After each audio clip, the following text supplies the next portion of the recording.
एक दौर दिखाने की कोशिश है। माँ जो है मेरी वो कुछ 25 साल से कोमा में है और उनको लगता है कि वो 25 साल से कोमा में नहीं है, कुछ एक आध हफ्ते या एक आध महीने से ही कोमा में है। उठती हैं और कहती हैं अरे बड़े शरीर में दर्द हो रही है, चलो कुछ नहीं तो चाय बना ले, अच्छा टीवी चालू कर ले और बुनियाद दिखा दे।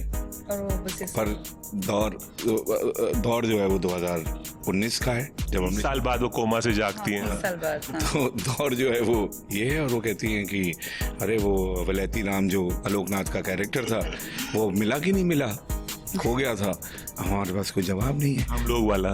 जी हाँ।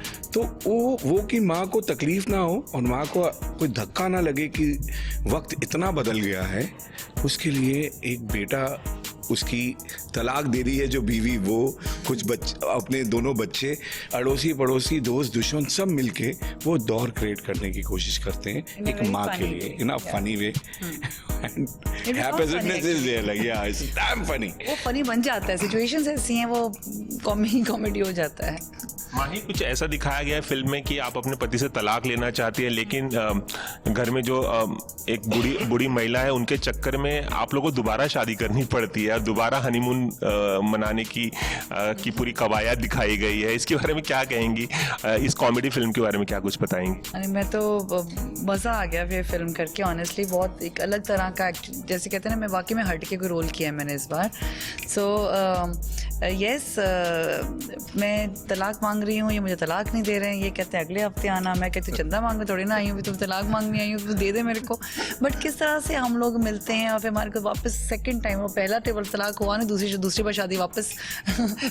फनी का चाहे तो, क्योंकि माँ के लिए तो एक दौर है ना, माँ के लिए तो उनको लग रहा है कि अभी हम 12th में ही हैं, उनको लगता है कि कल को मुझे कुछ होना जाए। हाँ। तो वो शादी रियल टाइम पे तो हम तलाक की बात हो रही है, लेकिन माँ के अनुसार जो है उनका टाइम है उसमें वो कहती है कि शादी करो। तो हमें शादी भी करनी पड़ती है क्रिएशन के चक्कर में। माही, हमने आपको कई फिल्मों में देखा है, काफी इंटेंस किरदार आपने निभाए हैं पर्दे पर। देवड़ी में भी काफी इंटेंस किरदार था, बाकी कई फिल्मों में कॉमेडी करना कितना ज्यादा आपके लिए एंजॉयबल था? हम वैसे ट्रेलर से देख सकते हैं कि काफी एंजॉय कर रहे हैं आप। और सबसे खूबसूरत मोमेंट, लम्हा क्या था जो आप दोनों शूटिंग कर रहे थे इस फिल्म के लिए, या कोई यादगार लम्हा? मैं इसमें ऐसे बुफूनरी नहीं कर रही हूँ, मतलब मैं शक्ल बना के बात करना, वो ऐसी कॉमेडी नहीं कर रही हूँ। जो सिचुएशंस इस फिल्म में बहुत कॉमिकल है, मतलब कि जो सिचुएशंस आ जाती हैं तो उसमें लोगों को हंसी आएगी देखकर, ना ये नहीं कि मैं कॉमेडी कर रही हूँ, लेकिन इट वाज वेरी सिंपल। मतलब जैसे हम बात करते हैं कि once you understand what the director wants, and plus मेरे लिए बहुत अच्छा था because I got to speak the language that I normally speak, you know. तो एक वो जो पंजाबी लड़की, टिपिकल पंजाबी कैरेक्टर जैसे वो बात करते हैं, बिंदास तरीके से बात करते हैं, तो वो सब मैं कर रही थी।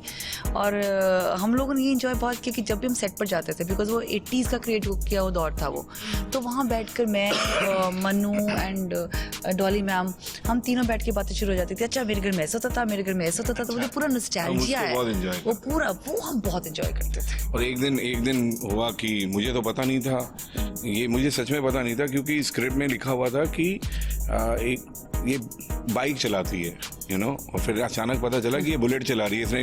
इसे थोड़ी प्रैक्टिस भी की शूटिंग, मुझे कुछ पता नहीं था। सेम डे जिस दिन पहुंचे उस दिन इसके पीछे बैठना था, तो मैं डरा हुआ हूँ और ये बुलेट चला रही है। कहती है मैं तो दूसरी बार चला रही हूँ और डर गया। यू नो, आपको फिल्म के लिए कुछ भी करना है लेकिन टांगे तोड़वानी है, इसका पता नहीं था। But she handled bullet very well. तो उसमें, लेकिन वो जो 2 घंटे हमने शूट किया बुलेट पे, क्योंकि माही को देखने के लिए ऑडियंस, सॉरी जो पब्लिक है वो भी बहुत डिस्टर्ब करती है, तो और मेरा गुस्सा जो है पब्लिक में निकालती है, हट जाके से क्या देख रहा कैमरा, थोड़ा ऊपर होता था। तो कई लोग देखते थे फैन की तरह, लेकिन डांट खा के चले जाते थे लोग पीछे। सबसे खास बात उन दिनों की सीरियल्स की, शोज की ये होती थी कि हफ्ते में एक दिन आता था और हम इंतजार करते थे, नेक्स्ट टाइम क्या हुआ हम वेट करते थे। करेक्ट, छोड़ दिया जाता था कि अब क्या होगा आगे, तो उसमें बहुत मजा था। सही टाइम पे घर पहुंचने की कोशिश होती थी कि अब शो शुरू होने वाला है। आप खुद देखिए ना क्या कमाल का, एक दूरदर्शन देखने के लिए ही पूरा परिवार इकट्ठा हो जाता था, यू नो देयर अब वाज नो सबके चॉइस, चैनल चेंज नहीं कर सकते थे आप, कुछ नहीं कर सकते कुछ थे नहीं आप। कर सकते थे। ब्लैक एंड व्हाइट का भी दौर था, तो बहुत लोगों के घर में कलर टीवी नहीं हुआ करते थे। बिल्कुल बिल्कुल। हमारे घर तो टीवी भी नहीं होता था शुरू में, हम पड़ोसियों के घर जाते थे टीवी देखने। मैंने भी कई बार ऐसे पड़ोसियों के घर में झांक झांक हमारा के। बड़ा अच्छा डील था अपने पड़ोसियों से कि टेलीफोन हमारे पास है, टीवी आपके पास है, तो जो आपका कॉल आएगा ट्रंक कॉल वो हम देंगे और टीवी आप हमें देखने दोगे। और चटा मारते थे टीवी को, आई नो। चटा।